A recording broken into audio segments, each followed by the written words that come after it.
Здравствуйте, друзья! Мы сегодня пришли в штаб Касанова по поводу...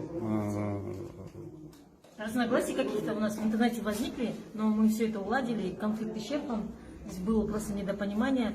Мы посетили штаб Амиржана Касанова, нам дали понять, что есть острая нехватка людей, которые будут наблюдателями, независимо от какого штаба. Если вы даже зарегистрировались наблюдателем от штаба Касанова, это не означает, что вы обязаны за него голосовать. Это означает, что вы просто будете наблюдателем. У вас будут официальные документы, и вы будете проинструктированы, что вы должны будете делать. Например, я, как бойкотчик активный, я намерена вычеркнуть всех и написать, что я бойкотирую выборы. Но от штаба Касанова я буду как наблюдатель. И обучение будет проводить именно ежедневно здесь, в штабе Касанова.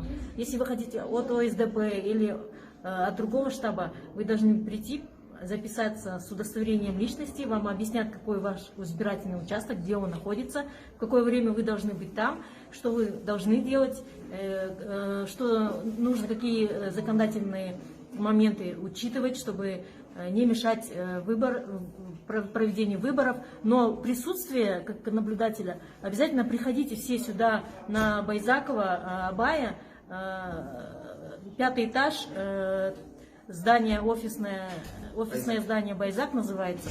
522 кабинет. Да, вот мы напротив него сейчас находимся. Список я видела, там буквально вот такая стопка. Наверное, как минимум 200 наблюдателей нам срочно требуется от любого штаба. Все, кто имеет время 9 июня и желание впервые в истории Казахстана попытаться хотя бы повлиять как-то на законность выборов, приходите обязательно наблюдателями. Хочу отметить, что я сегодня тоже стала наблюдателем. Мандат я получу немножко позже. Тем не менее, хочу отметить, что работа кипит, страсти, вот как говорится, страсти кипят.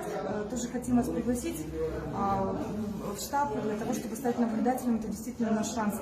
Именно сейчас, сегодня, это просто небывалый шанс для нас всех, для нашей страны. Поэтому, народ, просыпайтесь, хотя бы наблюдателями будьте.